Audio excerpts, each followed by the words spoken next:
लेकिन एक बार हमें अबू धाबी चलना पड़ेगा, जहां जो मंदिर है स्वामीनाथन मंदिर, वहां पर प्रधानमंत्री नरेंद्र मोदी पहुंच चुके हैं। तस्वीरें सीधे वहां से आ रही हैं। इस वक्त में प्रधानमंत्री यहां पहुंचे हैं। सुबह इस मंदिर की प्राण प्रतिष्ठा हुई थी, पूजा हुई थी और अब थोड़ी देर बाद यहां पर संध्या आरती होगी। प्रधानमंत्री उसमें शामिल होंगे और यहां पर लोगों को संबोधित भी करेंगे।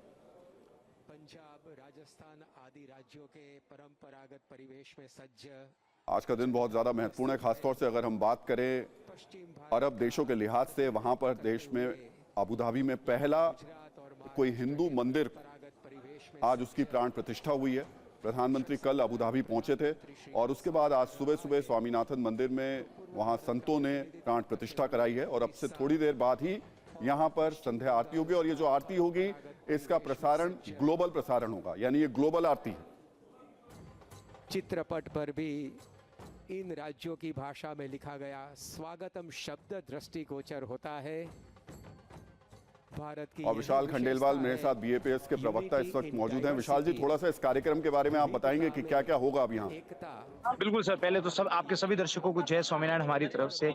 आज प्रधानमंत्री मोदी, हमारे देश के सबसे चहीते प्रधानमंत्री मोदी जी पधार रहे हैं। अभी वो जल्दी कुछ देर में पहुंचने वाले हैं, जहां वो आई ऑफ हारमोनी से होते हुए आगे बढ़ते हुए सीढ़ियां चढ़ते हुए हमारे गुरु हरि महंत स्वामी महाराज को मिलेंगे और उनके साथ अंदर मूर्ति प्रतिष्ठा के कार्यक्रम में जुड़ेंगे। उसके अलावा मैं आपको बता दूं, मंदिर के विशाल जी थोड़ा सा क्लियर करिएगा, थोड़ा क्लेरिफिकेशन। कहा यह गया था कि प्राण प्रतिष्ठा की जो प्रक्रिया है वो तो सुबह हो चुकी है, अब सिर्फ संध्या आरती में शामिल हो रहे हैं, या प्राण प्रतिष्ठा अभी भी है मूर्ति में होनी है?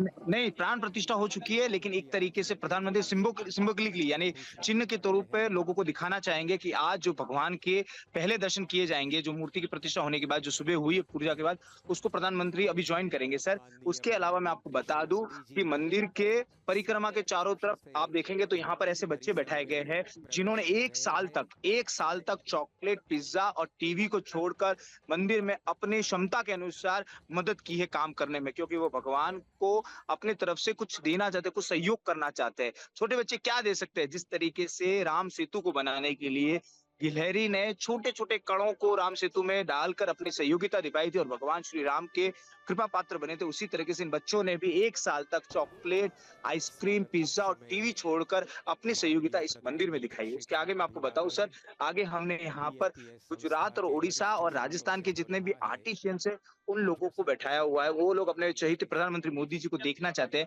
इन लोगों ने यहाँ पर 1000 से भी ज्यादा आर्टिशियंस ऐसे हैं जिन्होंने ये काम किया है और मुकम्मल आप जो ये देख रहे हैं मंदिर उसे बनाने में अपना सहयोग दिया ट्रेडिशनल मंदिर में। उसके बाद में यूएई की महिलाएं भी यहाँ पर मौजूद है जो अपने प्रधानमंत्री जी को देखने के लिए यहाँ पर कब से तैयार बैठी है, क्योंकि प्रधानमंत्री मोदी जी से मिलने को हर कोई आतुर रहता है। और इस बार प्रधानमंत्री मोदी जी जब इस मंदिर के कार्यक्रम में भाग लेने आ रहे हैं तब सभी बहुत उत्साहित है। उसके बाद मैं आपको बताऊं सर, प्रधानमंत्री मोदी यहाँ से सभा की तरफ जाएंगे जहां पर वे यूएई एवं भारत से आए हुए माननीय सेलिब्रिटीज, गेस्ट, उन सभी को एड्रेस करेंगे। गेस्ट तरीके से जो अभी तक हमें कंफर्मेशन ऐसा है कि अक्षय कुमार जी पधारे हैं, विवेक ओबेरॉय जी पधारे हैं, सोनू निगम जी है, शंकर महादेवन जी हो सकते हैं। तो इस तरीके के हमें अभी तक अपडेट्स मिल रहे हैं।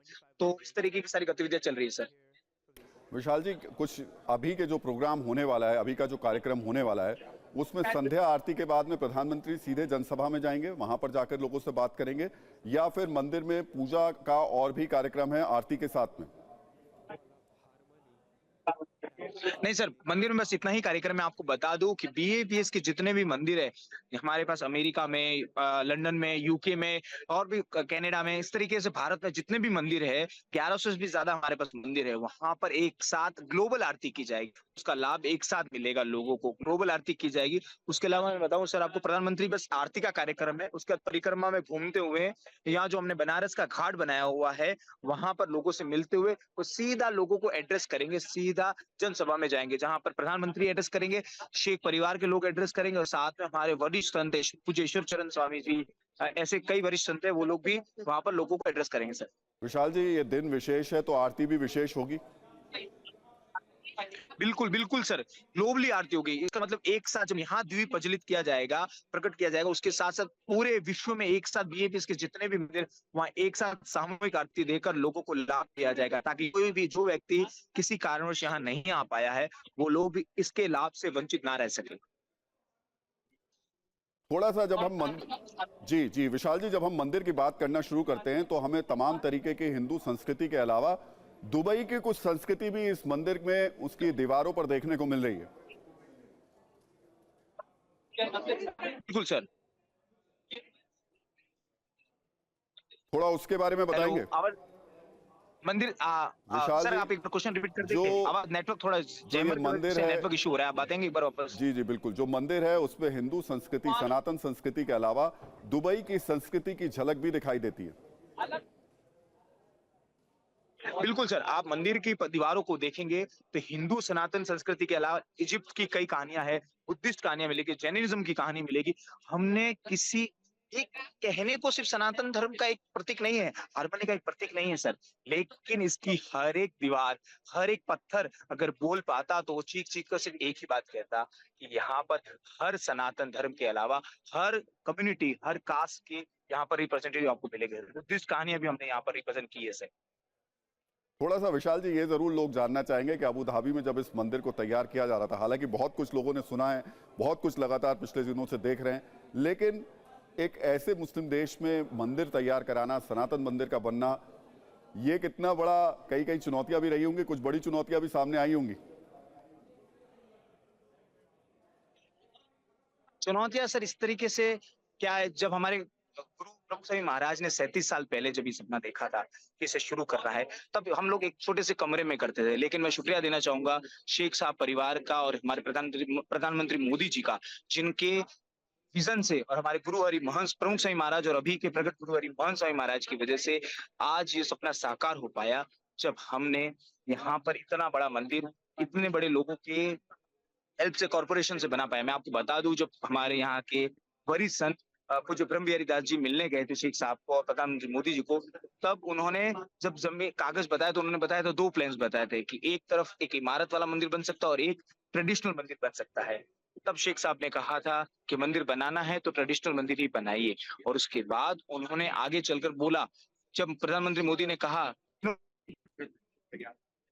छोटा बच्चा होता है। जी विशाल जी, लेकिन एक सवाल और बड़ा महत्वपूर्ण हो जा रहा है। अबू धाबी में तो मंदिर बन गया, लेकिन क्या स्वामीनाथन जो संप्रदाय है उनका कुछ और तैयारी भी है इन अरब देशों में और इस तरीके के मंदिर बनाने की? अभी इस तरीके से कहना थोड़ा सा मुश्किल होगा मेरे लिए, अरब देशों में और मंदिर बनाने की है, लेकिन हमारे और भी दूसरे कंट्रीज है, जैसे यूके में, फ्रांस में, कनाडा के अलावा यूएस में भी। अभी हमने यूएस में जस्ट रॉबिन्सविल मंदिर का, रॉबिन्सविल में है ना, न्यू अक्षरधाम का बहुत बड़ा अक्षरधाम की ओपनिंग की थी।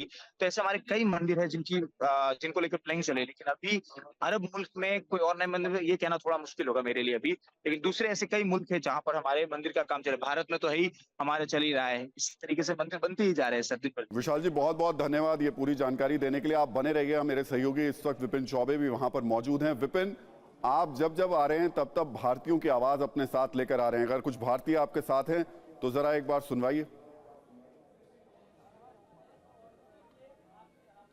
राहुल जी, देखिए भारतीय तो हैं, लेकिन अब मैं मंदिर के प्रांगण में हूँ। हम लोग का एक जगह निर्धारित है, हमें वहां खड़ा, लेकिन मैं भारतीयों को दिखाता हूँ और बहुत दिलचस्प है, जैसा कि विशाल ने बताया। आप देखिए सामने ये वो बच्चे हैं, ये उन दुबई में रहने वाले, अबू धाबी में रहने वाले भारतीयों के बच्चे हैं जिन्होंने मंदिर में अपना श्रमदान देने के लिए एक कसम खाई। ये कहा कि हम पिज्जा छोड़ेंगे, हम बर्गर छोड़ेंगे, हम टीवी नहीं देखेंगे, और हर सैटरडे संडे यहां आकर वो लोग श्रमदान देते थे। तो आज प्रधानमंत्री नन्हे मुन्ने बच्चों से मिलेंगे। फिर इसके बाद आप देखिए वो भारतीय, और ये सब कहां बैठे, देखिए एक तरफ गंगा का प्रारूप यहां आपको दिख रहा है, मतलब अरब में नदी, गंगा नदी बहाने की कोशिश है, और उसके किनारे के तट पर जैसा कि बनारस के दशाश्वमेध घाट, 80 घाट, तमाम घाटों पर सीढ़ियां बनी है, वैसी सीढ़ियां बनी हुई हैं। और इन सीढ़ियों के, और आप देखिए कैसे इन सीढ़ियों पर आपको फील आएगा कि दुबई में आप बनारस आ गए हैं। घाट के किनारे सामने पानी, पानी के सामने सीढ़ियां, और सीढ़ियों पर बैठे वो भारतीय जो इस वक्त इंतजार कर रहे हैं प्रधानमंत्री का, और यहां काम करते हुए, मतलब अपनी जिंदगी, अपने परिवार को, अपनी नौकरी को समय देते हुए पूरे 6 साल से ये श्रमदान कर रहे हैं। सिर्फ ये भारतीय नहीं, उसके अलावा उन महिलाओं को भी दिखाइए। वहां आप देखेंगे राहुल जी, वहां भी उन महिलाओं से आज प्रधानमंत्री को मिलना है जिन्होंने श्रमदान दिया है। तो सिर्फ पैसे से नहीं, आर्थिक रूप से नहीं, बल्कि श्रम के रूप में भी लोगों ने बहुत योगदान दिया, जिसकी बदौलत ये शानदार मंदिर बनकर खड़ा है। और आपको मंदिर की तस्वीरें दिखाते हैं। ये देखिए इसी मंदिर के प्रांगण में हम मौजूद हैं और मंदिर में आना है प्रधानमंत्री नरेंद्र मोदी को, जिसको लेकर तैयारियां पूरी हो चुकी हैं। इंतजार कुछ मिनटों का और, क्योंकि प्रांगण में वो आ चुके हैं और उसके बाद जोन 1 से होते हुए ब्रह्म विहारी जी महाराज के साथ वो यहां पर आएंगे। और आप देखिए पूरी तरह से सज धज कर तैयार ये मंदिर, सिर्फ इंतजार देश के प्रधानमंत्री का हो रहा है, जिनके विजन के चलते, जिनके प्रयासों के चलते अबू धाबी की धरती पर वो संभव हो पाया जो यहां पर असंभव था। 34 साल तक ये मुल्क भारत के प्रधानमंत्री का इंतजार करता रहा और यहां बैठे भारतीय भी इंतजार करते रहे, लेकिन 2014 में सत्ता में आने के बाद पहली बार उन्होंने 2015 में यहां का दौरा किया और ये विदेश नीति, ये कूटनीति और रिश्ता निभाने की जो राष्ट्राध्यक्षों के साथ उनके व्यक्तिगत संबंध है, ये उनकी वो नीति थी जिसके चलते पिछले 8 सालों में वो 7 बार आ चुके हैं और अब यहाँ के शेख बिन जायद को वो भाई कह के संबोधित करते हैं। तो उसी रिश्ते का परिणाम है कि अबू धाबी में जहां पर दिए जलाने की मनाही थी, होली मनाने की मनाही थी, घंटी बजाने की मनाही थी, वहां इतना दिव्य और भव्य मंदिर बनकर तैयार है। और तो और सिर्फ मंदिर नहीं बना, बल्कि इस मंदिर के लिए जो जमीन दी गई वो यहाँ के राष्ट्रपति ने दी, मुफ्त में दी और ये कहते हुए दी कि हम ये जमीन दान कर रहे हैं और तब तक के लिए मंदिर के पास रहेगा जब तक सूरज इस धरती को प्रकाशमान करता रहेगा। तो आप समझिए कि एक नई विदेश नीति, एक कूटनीति और उसके चलते यहाँ जो भारतीय हैं आज बहुत ज्यादा गौरवान्वित महसूस कर रहे हैं। और इस मंदिर को बनाते वक्त इस बात का ध्यान रखा गया कि ये 2 देशों का मिलन है, वहाँ की संस्कृति, वहाँ की सभ्यताओं का मिलन है, इसीलिए 7 शिखर बनाए गए हैं। उन 7 शिखरों को अलग अलग नाम दिया गया है और 7 शिखर न सिर्फ मंदिरों का प्रतीक है बल्कि 7 एमिरेट्स का प्रतीक है। और मंदिर में आपने राहुल जी इतने मंदिरों को कवर किया, पूरा देश और दुनिया को घुमा है, लेकिन कहीं मंदिरों में आपको कैमल नजर नहीं आएगा, उसकी मूर्तियां नजर नहीं आएगी, हिरन नजर नहीं आएगा, लेकिन जो अबू धाबी का प्रतीक है, जो यूएई का प्रतीक है, उसको नजर में रखते हुए उसको स्थान यहाँ के दीवारों पर दिया गया। और आप मुझे वक्त देंगे तो मैं दिखाऊंगा भी आपको। यहाँ से देखिए ये प्रतीक और ये चिन्ह है, हर शिखर का अलग नाम है, शिव शिखर नाम है, कृष्ण शिखर नाम है, इसके अलावा भगवान राम के शिखर का नाम है। ऐसे रखा गया है, उन संतों के योगदान को दिखाया गया है। और सबसे बड़ी बात यह है कि यहाँ पर जो भी मूर्ति है उसकी भंगिमाएं अलग अलग हैं और ये बहुत अलग बनाता है इस मंदिर को। और इस मंदिर की वॉलंटियर्स, अपना नाम बताइए जरा। डॉक्टर लीना डॉक्टर लीना यहाँ पर हैं, जो पिछले 4 दिनों से हम लोग की पल पल मदद कर रही है कि एक एक तस्वीर पूरी दुनिया तक पहुंचे। जिन शिखरों की हम बात कर रहे थे, आमतौर पर मंदिर में कैमल नहीं होता, हिरन नहीं होता, ये पहला दुनिया का ऐसा मंदिर है। और मकसद, मोटिव, इंटेंशन, 2 सभ्यताओं का मिलन, 2 संस्कृतियों का मिलन। एंड वसुधैव कुटुंबकम, वसुधैव कुटुंबकम में हम तो एज अ ह्यूमन बीइंग तो we are together, but the animals, plants, the flora and fauna, everything is together. So वसुधैव कुटुंबकम इसका जो मेन हाथ है रखा गया है यहाँ पे। और दिस इज द मंदिर of the global oasis of harmony. So यहाँ पे harmony of everything, the plant, nature, human beings, everyone, you know, everywhere. और एक चीज और देखिए राहुल जी, इस नदी को जरा दिखाइए। आर्टिफिशियल ये वाटर सोर्स यहाँ पर बनाया गया है, मकसद क्या है? देखिए आमतौर पर भारत में जो बड़े प्रमुख मंदिर है, चाहे काशी विश्वनाथ हो या फिर राम की पैड़ी हो, सरयू हो, अयोध्या हो, वहां पर नदियों के किनारे मंदिर है। तो अब जब यूएई में नदी है ही नहीं तो आर्टिफिशियल वाटर सोर्स क्रिएट किया गया है ये फील देने के लिए कि जो भी भारतीय यहाँ पर आएंगे वो उनको ये लगे कि वो काशी में हैं, वो अयोध्या में हैं, वो मथुरा में हैं। और वो फील के लिए वो घाट भी बनाए गए हैं जहां ये बच्चे आज बैठे हैं। ये छोटे छोटे बच्चों ने देखिए सैटरडे संडे में आकर श्रमदान दिया है और कसम खाई है कि हम वो चीजें त्याग देंगे जो हमें सबसे ज्यादा प्रिय थी, क्योंकि हमें भगवान की सेवा करनी है। बच्चे पिज्जा छोड़े हैं, बर्गर छोड़े हैं, टीवी देखना छोड़ दिए, माँ बाप की सेवा कर रहे हैं, प्रभु की सेवा कर रहे हैं। और यही संस्कार जो हिंदू सभ्यता और संस्कृति को सर्वश्रेष्ठ बनाता है वो यहाँ पर नजर आ रहा है। इंतजार अंतिम लम्हों का है, सब कुछ तैयारियां। विपिन, आपने बहुत कुछ दिखा दिया, बहुत कुछ बता दिया, लेकिन थोड़ा सा ये भी बताइए, इस वक्त प्रधानमंत्री नरेंद्र मोदी स्वामीनारायण मंदिर को देख रहे हैं अलग अलग जगह जा करके, लेकिन अभी कार्यक्रम है क्या? कितने बजे जो संध्या आरती होगी वो, और उसके बाद प्रधानमंत्री कब संबोधित करेंगे लोगों को? देखिए लगभग 2.5 से 3 घंटे राहुल जी उनको यहाँ पर रहना है। उनका पदार्पण यहाँ पर हो चुका है और सामने मैं आपको दिखाता हूँ, एसपीजी आपको नजर आ रही होगी, ये जो स्टेयर्स वाला रास्ता है उससे होते हुए वो ऊपर आएंगे। लेकिन उससे पहले वो सारी डिटेल्स को समझ रहे हैं। ब्रह्म विहारी जी महाराज से मिल रहे हैं। इसके अलावा जो मंदिर के मुख्य कर्ता धर्ता जो मुख्य स्वामी जी महाराज है उनसे मिलते हुए नजर आ रहे हैं और पूरी बारीकी को समझ रहे हैं, क्योंकि बेशक वो इस मंदिर के प्रांगण में पहली बार आ रहे हैं, लेकिन इसके शिलान्यास से लेकर आज लोकार्पण तक क्या क्या कब कब कैसे कैसे हुआ, किस थीम पर होना है, कैसे बनाया जाना है, उस पर बारीक नजर रखते हैं। इसीलिए मंदिर में आने के बाद हर वो चीज का इंस्पेक्शन कर रहे हैं जो ड्रीम उन्हें दिखाया गया था कि हम ऐसा मंदिर बनाएंगे जैसा मंदिर दुनिया में कहीं नहीं होगा। और हकीकत जानिए कि मैंने भी दुनिया बहुत देखी है, भारत के अलग अलग मंदिरों में जाने का मौका मिला है, लेकिन ऐसा अद्भुत, ऐसा विशाल, ऐसा अप्रतिम मंदिर जो है मैंने नहीं दिखा। ऐसी नक्काशी, ऐसी कारीगरी, ऐसे पत्थरों पे वर्क, और पूरे मंदिर को सोचिए 13.5 एकड़ में बनाया गया मंदिर और सरिये की एक टुकड़े का भी इस्तेमाल ना किया गया हो। यही कलाकृति है, यही कलाकारी है और यही हिंदू धर्म है जो अपने आप में इस वक्त अबू धाबी में शान से इसके शिखरों पर इस वक्त भगवा झंडा लहरा रहा है। और यहाँ रहने वाले तमाम भारतीय, चाहे वो किसी भी वर्ग और बिरादरी को हो, देखिए कल भी हम लोग स्टेडियम में मौजूद थे, ऐसा नहीं है कि सब हिंदू आए हैं, वो तमाम भारतीय जो मुस्लिम धर्म से ताल्लुक रखते हैं, जो सिख हैं, जो ईसाई हैं, जो पारसी हैं, उनके लिए भी ये मंदिर उतना ही प्रीशियस है, हर धर्म को। और ये ऐसा मंदिर है जिसमें सर्वधर्म समभाव की बात कही गई है और इसीलिए हर भारतीय का सीना चौड़ा है, क्योंकि आज उसके देश के प्रधानमंत्री आ रहे हैं और उसके देश के गौरव को बढ़ा रहा है ये शानदार, दिव्य और भव्य। विपिन, मैं आपके पास आऊंगा, बहुत ही महत्वपूर्ण जानकारियां आप दे रहे हैं, साथ साथ बहुत ही खूबसूरत तस्वीर भी आप बता रहे हैं। लोकेश कुमार BAPS के प्रवक्ता हम लोगों के साथ इस वक्त जुड़ गए हैं। लोकेश जी, अभी जब हम इस तस्वीर को देख रहे हैं, बहुत कुछ ऐसा है जैसा लग ही नहीं रहा कि ये मंदिर अबू धाबी में है, ऐसा लग रहा है ये बनारस के तट पर है जो विपिन तस्वीर दिखा रहे हैं। जब आप इस मंदिर को देखते हैं, इसकी जब रूपरेखा तैयार की गई थी, किन चीज़ों का ध्यान रखा गया, और अगर हम ये और कुछ चीज़ों को जान पाएं, समझ पाएं कि आखिर भारतीयता से, सनातन धर्म से जोड़ते हुए और किन किन जगहों को यहाँ पर तैयार किया गया है मंदिर के साथ साथ।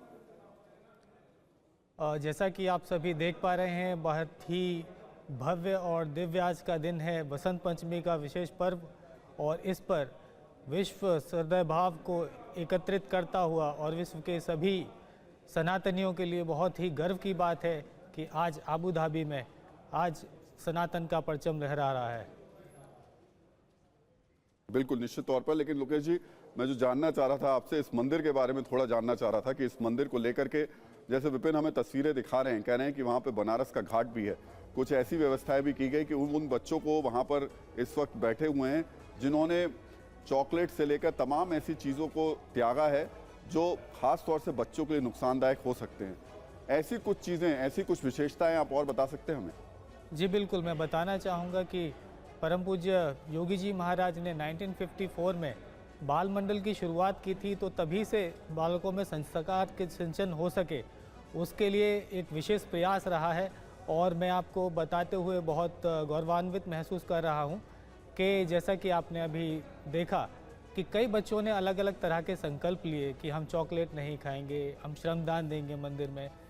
तो इसके साथ साथ मैं बताना ये भी चाहूँगा कि आज अक्षरधाम के अंदर भी बहुत सारी एक्टिविटीज़ ऐसी चलती है जिनमें से बालकों के समग्र विकास के लिए कार्य किया जाता है। जी लोकेश जी, इस आरती के बारे में हमें बता पाएंगे? आपसे थोड़ी देर बाद जो ये संध्या आरती होने वाली है, किस तरीके से विशेष आरती होगी? जी, ये एक वैश्विक आरती का आज संज्ञान दिया गया है